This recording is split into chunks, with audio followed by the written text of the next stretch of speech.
안녕하세요. 네, 안녕하세요. 네, 이번 계획을 보면 4대 영역이 눈에 띄는데 그중에서도 가장 인상 깊은 게 바로 다양한 가족의 형태를 인정하고 그리고 그 구성원들이 모두 차별받지 않도록 사회적 기반을 구축하겠다라는 계획을 발표하셨어요. 구체적으로 그게 어떤 게 추가되고 또 어떤 게 개선되는지요? 예, 미혼부가 출생 신고할 수 있는 요건을 완화한 제도 개선은 지난 3월에 이미 개정이 돼가지고 4월 17일부터 시행을 하고 있고요.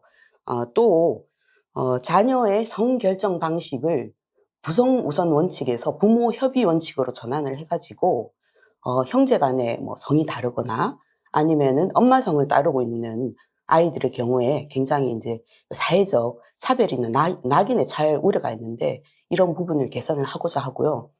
혼중자, 혼외자의 구별 폐지라든지 이런 법적, 제도적 개선 과제들을 마련을 했습니다. 혼외자 그리고 혼중자와 같은 사회 차별적인 단어들도 굉장히 많이 쓰이고 있거든요. 그러면은 어떤 식으로 이걸 적극적으로 개선해 나간다라는 건지 그것도 좀 궁금하거든요. 부모의 어떤 혼인 여부에 따라 태어나자마자 혼인 외의자라는 낙인을 찍게 된다고 해서 이것 자체가 굉장히 차별적이다. 이런 점들 때문에 이런 부분을 개선해 달라라는 요구가 지속적으로 있어 왔어요. 그래서 이걸 개선을 하기 위해서는 민법과 가족관계등록법상에 이런 전반적인 친자 확인과 관련된 규정을 좀 정비를 해야 되는 상황이고요. 여기에 대해서 일부 개정안도 지금 국회에 계류되어 있는 상황입니다. 미혼모 가정, 또 미혼부 가정, 다문화 가정 앞으로도 어떤 식으로 개선이 되는지 좀 궁금하거든요. 미혼모에 대해서는 계속 좀 지원이 확대가 되어 가야 되는데요. 태어난 이후의 지원뿐만이 아니라 임신 출산 시에부터 좀 그런 상담이나 어떤 정보 제공 이런 것들을 할 수 있도록 하는 상담 기능을 강화를 하고요. 그다음에 그 미혼 출산에 대해서 의료비 지원도 대상 연령을 지속적으로 지금 확대를 해 나갈 계획을 가지고 있습니다. 한부모 가족들에게 지원을 하는데 이런 부분들도 좀 지속적으로 확대를 해서 안정적인 주거 환경 속에서 자녀 양육을 할 수 있도록 지원을 해 나갈 방침이고요. 다문화 가족을 위해서는 각각 뭐 언어 발달 지원이라든지 이중 언어 역량 개발을 위한 지원이라든지 이런 것들도 하고요. 어느 정도 성장한 이후에 우리나라에 입국해서 굉장히 중간에 그 학업 지원을 필요로 하는 중도 입국 청소년에 대해서는 또 그에 따른 맞춤형 지원을 강화할 계획입니다. 양육비를 지급해야 하는데 그 책임을 다하지 않는 뭐 일명 배드파파, 뭐 배드마마 이런 문제가 계속해서 좀 개선이 됐으면 좋겠다라고 의견이 나왔었어요. 이 부분도 좀 개선이 될까요? 고의적으로 양육비 채무를 이행하지 않는 사람에 대해서는 뭐 운전면허 정지라든지 뭐 명단 공개라든지 출국 금지 요청이라든지 이런 행정 제재 조치가 작년에 이미 도입이 돼가지고 시행은 올해부터 되게 되거든요. 근데 이것 이외에도 이제 감치 명령 결정을 받고도 고의적으로 양육비 채무를 1년 이내에 이행하지 않는 채무자에게는 형사처벌까지 가능하도록 근거를 도입해가지고 이것도 올해부터 시행이 되게 됩니다.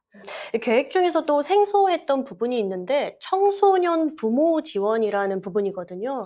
그 범위가 어디까지고 어떤 지원들이 이루어지는지 좀 구체적으로 설명을 해주신다면.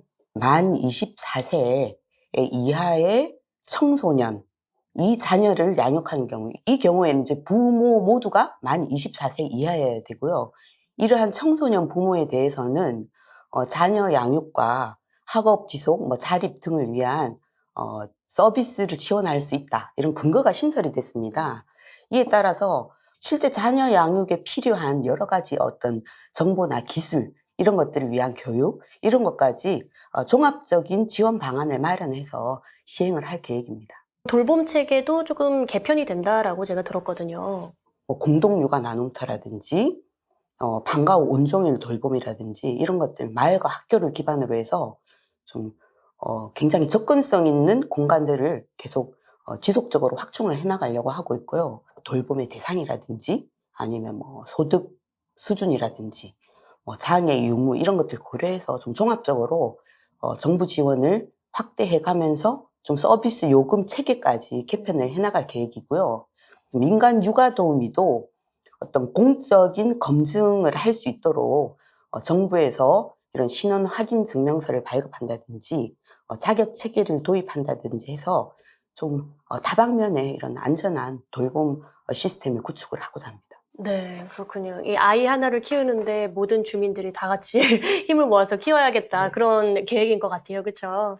그런데 좀 사각지대라고도 생각할 수도 있는데요. 개인 사업을 하는 자영업자, 프리랜서, 아니면은 또 중소기업 같은 경우에는 대체 인력 고용이 조금 어려운 상황이거든요. 이런 분들한테는 어떻게 지원이 이루어질까요? 맞는 지적이시고요. 사실 정부가 육아휴직 제도를 계속 이제 확대해왔고, 이 부분 활용도도 계속 높아지고 있어요. 좀 일과 생활과 돌봄이 조화로운 기업 문화 조성을 위해서 저희 여성가족부에서 운영하고 있는 가족 친화 인증 제도가 있는데요. 이러한 가족 친화 인증 기업에 대해서 인센티브를 보다 좀 체감도가 높은 인센티브를 확대를 하고요. 그리고 인증 전후의 그 컨설팅 지원에 대해서는 중소기업에 대해서 좀 집중적으로 지원을 해나갈 계획입니다. 부모의 책임을 다하지 않고 출생신고를 미루거나 하지 않는 아이들에 대해서는 어떤 식으로 지원이 되는지도 궁금합니다. 부모의 출생신고와 함께 의료기관에서 자녀가 아동이 출생을 하면 이 출생 사실을 국가기관에 통보하는 그런 제도를 도입을 하려고 합니다. 그렇게 되면은 국가기관이 이러한 통보받은 출생 사실을 가지고 부모가 출생 신고를 누락했는지 여부를 대조해서 확인할 수 있도록 하는 그런 제도거든요. 그러면은 굉장히 많은 사각지대가 해소될 수 있으리라 보고요. 네, 장기적으로는 의료기관이 태어난 모든 아동의 출생 사실을 바로 국가기관에 등록할 수 있도록 하는 보편적 출생 등록제 도입도 검토할 계획입니다. 보편적 출생 등록제. 네, 그러면 이제 그렇습니다. 누락이 현저히 줄어들겠네요. 네, 그렇습니다. 네, 답변 고맙습니다. 네, 앞으로도 정책과 지원에 있어서 모든 구성원들이 차별 없이 존중받는 그날을 기대해 봅니다. 오늘 여성가족부 김미나 과장님과 함께했습니다. 고맙습니다.